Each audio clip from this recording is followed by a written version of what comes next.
John Wick is a big disappointment, in part one suppose because I erroneously inferred that since it was a trilogy and involved a contract killer in trouble because of his past it would be along the lines of the Bourne trilogy. Definitely not. There is nothing intelligent in this film at all. It's essentially a long concatenation of brutal homicides, all supposedly justified because some evil Russian mobster killed John's puppy and stole his 1970 Mustang. Really? It's total overkill, literally and figuratively, and I cannot recommend this bloodbath to anyone who doesn't spend hours a day playing push-button whack on whatever the latest mass murder apps are being sponsored and promoted by the Pentagon these days in the hopes of recruiting newbies for their drone program.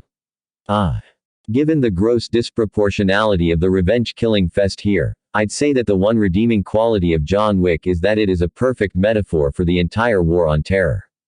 A handful of criminals kill 3,000 innocent people in NYC, so let's go annihilate another million or so.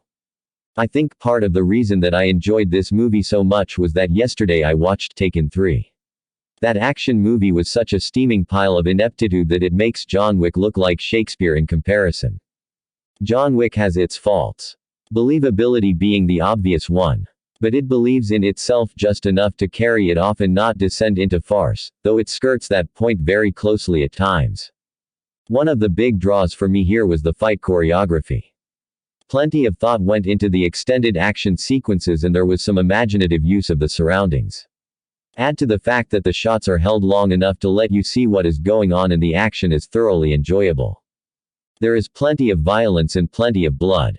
Though not overly graphic or gratuitous, it doesn't shy away from it either.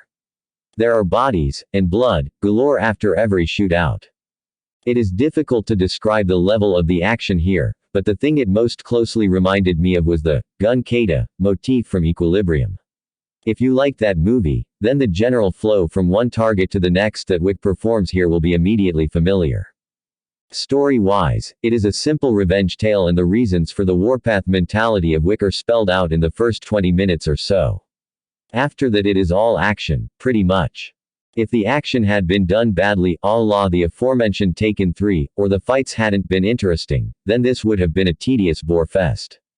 But thankfully, all is well in that department and, as a result, the movie is enjoyable. Repeat viewing, maybe not so much. But I can think of many worse movies to sit through a second time.